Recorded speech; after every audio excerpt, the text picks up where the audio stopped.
Hi everyone, thought I'd come back and do a bit of a whip and a chat with my cat and pumpkin. So that's what I did so far. So I thought, right, what can I do? It's wet, it's windy. Well, it's not too windy now, but it's very wet. So I can't go out. Did do a bit of shopping this morning, so I thought I'd have a chat with you all. I know, 2 in 1 week, can you believe it? Don't think it's ever been heard of. From me, is it? But I thought instead of colouring, I would do a diamond painting, whip and chat for a change. So I haven't done a diamond painting apart from on my Sunday lives. So how's everybody's day going? As I said, it's really, really, really wet. There is flooding all around us. I mean mass flooding. The fields are all covered. A lot of the roads are covered in every direction. We wouldn't be able to get far because most of the roads are flooded in each direction, so everybody's having to turn back. So good job we haven't got to get to a hospital or anything, because we'd be stuffed. We get to the little tiny cottage one, but that'd be about it. So Josh phoned because he'd seen the pictures on Facebook to check if we were all right, because we live down in a dip. And I said, believe it or not, I said, it's running away from us, okay. I said, it's further into the town in places you wouldn't think would flood. It's flooded, so. But it was nice to hear off him. I didn't get much sent at him because it was about 8:15 there. So I just got, you all right? Yeah, we're fine. I said, you okay? Yeah. What's the food like? Nice. You just had breakfast? Yeah. Gotta go. I said, okay. And that was it. But he has been sending me some messages, so, because I said to you, didn't I didn't think he'd be sending me any messages. But he has sent a few messages to me. Told me where some of the things they'd been up to. He'd been to the Statue of Liberty on Ellis Island. I haven't heard how that went, because that's what last I heard of him last night, messages. He'd sent some footage of him on the ferry. Night before they went to a Broadway show, Mean Girls. There's a picture come up of him sat with the girls, as they say. Because there's 3 boys and 12 girls, no, 4 boys and 11 girls gone on this trip. So he's right in the middle of the girls and loving it. But he said, yeah, it was amazing going to a Broadway show. They had meals out. I think they went to Bubba's, is it? The shrimp place. Hard Rock Cafe was another one. I think tonight they're going, is it something brewery in the Empire State Building, which they've all got reservations in, so they'll be able to go in. So I think he's looking forward to that. But he said the food's amazing. Even the snacks, you know, if you have something small, he said it's like our big portions. So he said he finds that a bit strange. Where else did he go? Oh, we went to look at Donald Trump building, and he said, Mum, it was vulgar. It was grotesque. He said, honest to God, he said, I was horrified at how horrible it was. He said, you know, it's literally just done to show off. I've never seen it, and I've got no interest in seeing it, but he wanted to see it as soon as he was there, but he did say it was very vulgar. So he said they didn't hang around there. What else did he say? I went bike riding around Central Park and got lost. So he said they found somewhere to have a cup of coffee. So they pulled up a fountain or something and had coffee. And then got their bearings. Once they got their bearings, he said they were all right then. So they said that would be a bit of an adventure. So they had a bit of a giggle over that. There's a teacher that goes, Miss Harris. She's American. I can't remember where she's from, but she goes to New York a lot. So they thought they'd got their own guide, but how even she got lost. She said she was more interested in making sure that they were all together than looking where they were. But I think once they had the coffee and got their bearings, she knew then. So they were all right.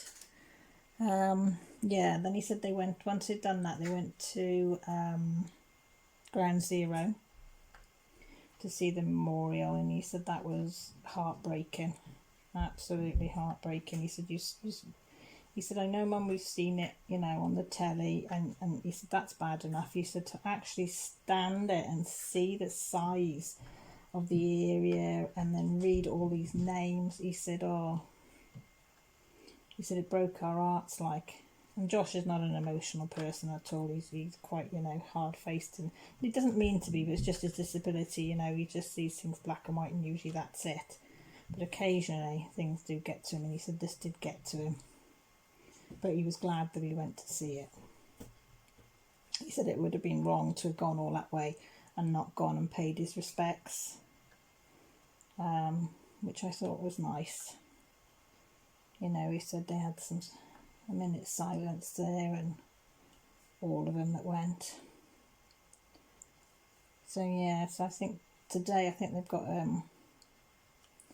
pretty much a day of leisure. I think he said they're going to go and walk. Is it the Brooklyn Bridge? Don't hold me to that. I was going to write down the name, but I forgot to. So I think they're doing that, depending on weather it was. But when he phoned me, I said, what's the weather there? And he said, it's really hot, Mum. We're all in t-shirts. So he thinks that's great, because they got told that it would be rubbish weather, that they'd probably be in thick jumpers and coats and things. But it turned out, no, weather's been absolutely fantastic for him. So he says he doesn't want to come home. He wants to stay in America. I said, well, tough, you've got to come home still. I don't know whether he thinks I'm going to change my mind, because he keeps saying it. Yeah, so he's coming home. They're off, what day are we today? Saturday. Sunday they're off to see the Harlem Choir and have lunch with them. So he says he's quite looking forward to that, because it's something different again. And then they fly back. Well, they leave New York tomorrow night. I think it's 11:15 or 12:15. And they'll get back to Britain 3:15 in the afternoon. Well, get back here 3:15 in the afternoon, rough estimate, if all times go as they should. But that doesn't happen very often, does it? So yeah, but I have missed him. Millie hasn't, because Millie took over his bedroom. She stripped his bed and we put her covers and things on there. So she's been on his Xbox and been watching telly in there, and Jessie's had the bedroom to herself, so she's had a bit of space as well. So I think that's done the girls a bit of good, a little bit of space. And then Millie is off tomorrow to Staines near London for a week with her best friend. Best friend's going down to stay with her dad, so they've invited Millie along again. And then they're off to Drayton Manor, on Halloween, to spend Halloween at Drayton Manor, which is a big, huge theme park.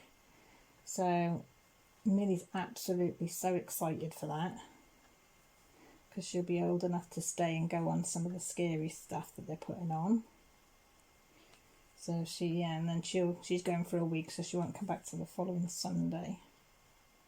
But she's still got a bit of lockjaw, so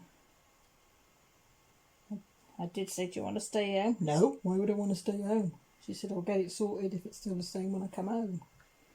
So she's got some cream to put it, some ibuprofen to rub into it, because I don't want her to have tablets, because it plays havoc with the stomach. So I said just twice a day. She's got this ibuprofen stuff, 12-hour intervals to rub on it. She said it is helping, actually, since she's been using that. Doesn't stop her talking or eating really now. It did in the beginning, but she can't open her mouth very wide. As Grant says, nothing will stop Millie talking. She talks that fast as well. Oh my God, she's like a speed talker. I have to say to her, slow down, we can't understand you, Mel. So she's got packed all her art supplies that she wants to take, because her best friend is like Millie, is a fantastic artist as well. So they're going to do a load of their art projects while they're down there as well. So I said that'll be fun, because they're both working on completely different themes. So yeah, then they'll bounce ideas off each other, which is good as well. Because I'm not arty crafty. I like, you know, I can do little tiny bits, but not to the degree them two are. I mean, you know, in a totally different league. They're so talented, the pair of them. So I said that would be nice for both of them to have somebody to bounce off. So I said me and Jess are going to spend a few days doing stuff. Go off different places and do a lot of mother and daughter stuff. Even if it's, you know, we stay at home and cook together and bake or make bread or cakes or whatever she wants to do, or just cuddle up and watch a film. So I said she can get a bit of quality time with me. And then Friday, well, early hours Friday morning, me, Jess and Grant are off to Cornwall. So we'll leave here probably about 2:30 in the morning. Because Grant's got to go to a job down there for 9. So it's easier for us to just leave in the night when the roads are dead quiet and get there, do what he's got to do in the morning, and then we have the afternoon then down in St Ives and the evening down there, and then we'll come back Saturday and just have a leisurely drive down Saturday, because we can't afford to stay down there more than one night, so that's the easiest and cheapest way for us to do it. So I can drive some of the way, Grant will drive some of the way, because it'll take us about, my car doesn't go that fast, so it's going to be probably a 7-hour journey if we went straight, and that's without stops. So it's going to be, you know, not so many stops going, but it all depends who wants wees and things. And we usually stop once to have a wee on the way down, and then stop then to have something for breakfast, and then a stop again if we need a wee later on, a stretch of legs or whatever. So about 3 stops on the way there, excuse me, and, and then 2 stops, 3 stops on the way back. Sometimes it can be more if, you know, one or the other wants another wee or stretch your legs, or you're tired. So we always pull over if one of us is tired and for the other one to take over. So I'm quite looking forward to that, because I love St Ives. And to see the sea, a bit rough down there, is lovely as well. I love watching the sea when it's rough and all the waves are crashing. And I could sit and watch that for hours. The sea and the waves, and the stormier the better. Absolutely love watching it. We sometimes go to the beach, which is about an hour away from us, Abbott, and sit with fish and chips in the car on the front and let the waves crash over the car, over the barriers, and I love that. I think it's great. Like a big kid, I suppose. It does take me back to my childhood, because that's what my dad used to do. Take us there and we'd sit there and water would rush over the car. I think it's great. Great entertainment, and didn't cost a lot. Oh, got a pain in my arm. Did you like my checkerboard? It's alright, isn't it? So I don't think I'm going to get this finished for Thursday, but it doesn't matter, does it? I will finish it. Just when is because I'll work on a bit today, and I'll work on it tomorrow, and then I don't know, and I'll probably maybe put it away for a while, but it doesn't matter if it goes away. I'm not worried. I know it will get done.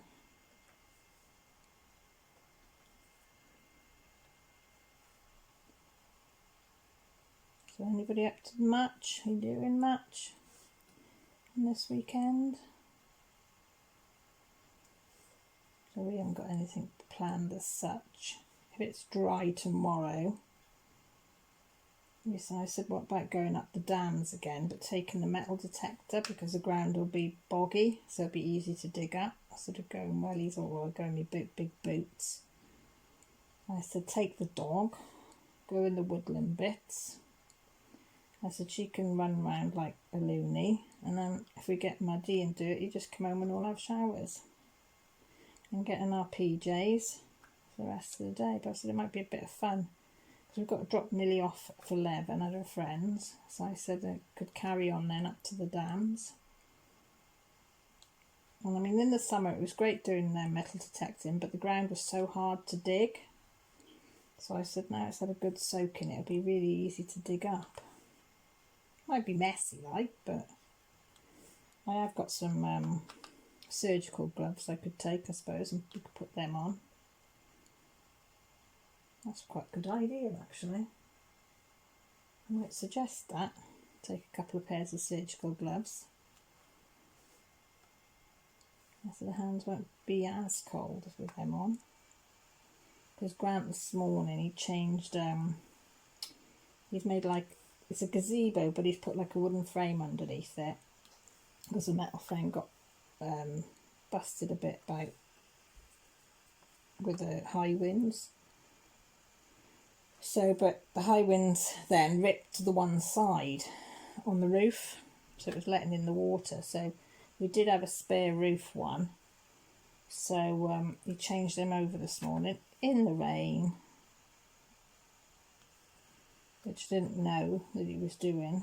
So by the time I realised he was doing, he didn't even have finished, but his hand where he needed to cut it off was absolutely agony. He said the cold. I said, why didn't you just come in? You've got no glove on it, nothing, it's not wrapped up. But they said the pain was nearly as bad as when he first did it. And I'm like, that's going to be over a year now since he did it. So he had to have a load of painkillers and wrap.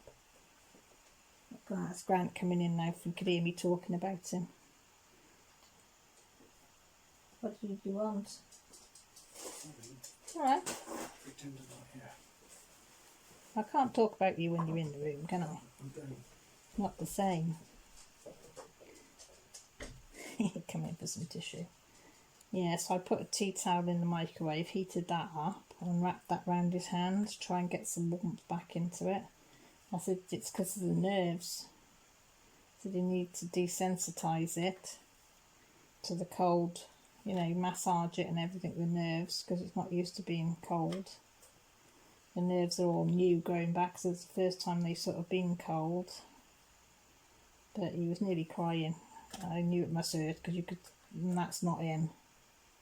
Do you know what I mean? But he said it was. He said it just took him straight back to when he had the accident. So I said, right. His thermal gloves that he has got, I've got holes and things in them. So I've been trying to get some. The ones I find online aren't the ones that we need, so we can be able to work in them. A lot of them, if they're thermal, are too chunky that he can't move his fingers and stuff. So there is one company that's doing, but they're just going to get them in now in the next week. So the ones I want, and I know that he can work with them and keep them on, and he will keep them on. Because if they're too thick, he just chucks them off, which doesn't do his hand. So he's got to bloody look after it. He nearly lost it once. You don't want to be losing it again. But men, they know best, don't they? Don't listen to us. No. And then after they've done something, they go, oh, I should have listened to you, love. You know best. Yes, I do. I don't say it for the sake of saying it. I don't know if anybody else's husband's like that, but it never takes my advice till after the case, and then he goes, oh, I should have listened to you. So do I. Save a lot of grief. You know, I don't say things for the sake of saying them. I said, because if you're ill, that means I've got to look after you. So I said, I've got enough looking after to do as it is. So if I can keep you fit and well, that is what I will do. You know, he asks my advice on some of his art projects, and I'll say to him, oh, why didn't you do so-and-so, so-and-so? No, maybe. Won't listen. And then when he does it, he makes something that I've suggested and it sells really well. He said, oh, I should have listened to you. I said, I told you. Because he makes these certain spoons, and I've been telling him the shapes and things to make, because we cook every day. We know what we need and what would be handy. So I told him to make this one. He said, oh, I don't know. He said, it looks odd. So he gave it to me, and you know what? It's the best serving spoon I've ever had. I said to him, he said, oh, I should have kept that. I said, tough, it's mine now. I said, you'll have to make another one. He said, oh, it's really good, isn't it? I said, I told you. I said, the shape's totally different to what you buy in the shops, but I said, it goes in your hot pot or your casserole dish. I said, it scoops up whatever you want. I said, there's no mess, no dripping, no nothing. Oh yeah, I should have listened. Yes, you should have. But hey ho, I'm only the wife. I know nothing.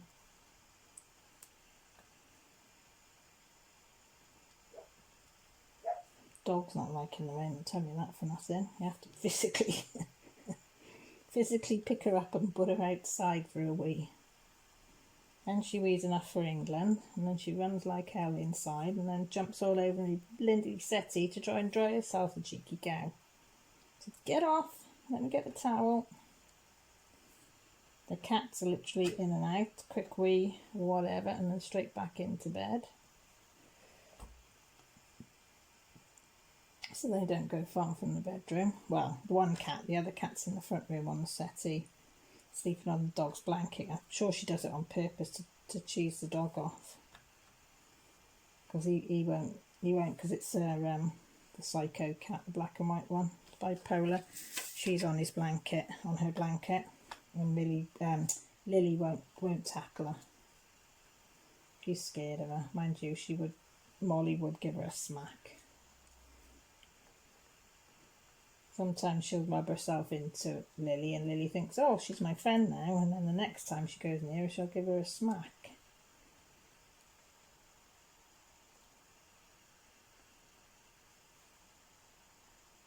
Look at that for a checkerboard. See, I could use the multiplacer sorting now. Some of you are saying, why didn't she use a multiplacer? It'd be so much quicker. Because I used the multiplacer down here. Can you see it? And I got loads of gaps, and I used it over here, and I've got some gapping. I just don't seem to be able to place it down properly. As I said to you on my colouring, I was just saying to Grant now, my eyes are not working together properly. I think that's the problem, as I can't judge very well. But I've got a bit of a, don't always do it with a single. If you look carefully, you can see they're a bit wibbly wobbly, but I've got more chance doing it with this way with these than I would have if I did it with a multiplacer. So I said, well, stick with a multiplacer for now. So yeah, so I don't know whether to do one of my Christmas ones after this one, because we haven't got many weeks really, have we? Somebody say it was 11 weeks or something silly till Christmas. So I thought maybe I should do some of my Christmas ones. I need to finish my Victoria Moon Christmas one, because they did send me the beads ages ago, and I haven't finished that one. And then Grant could frame it. I've got a couple that I need to seal. The two African ladies' heads that are the same, the round one and the square one. I need to seal them. And I also need to seal the African thin lady that I finished, another one with the popping drills. I need to hit it with the sledgehammer first to get the drills to stick down. And then hopefully if I Mod Podge it on that stuff, that luster one I've got, that'll hold and then to stay in place. That is the idea, but it's actually getting my arse into gear and getting round to doing it, because something else always pops up. Or I think, oh, I'll just do a bit on my diamond paint, or just do a bit of colouring,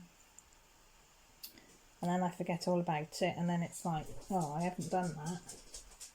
Right? That's hubby come back in again. You okay? Yeah, well, I'll come off here now and I'll make it. It's alright, I'll come off now. He wants a cup of tea, he does. So I'll love you all and leave you. Thank you for coming along and listening to my little whip and chat. Sorry it's not an over long one. Maybe I'll do a longer one next time. So take care, look after yourselves, and speak to you all soon. Bye for now.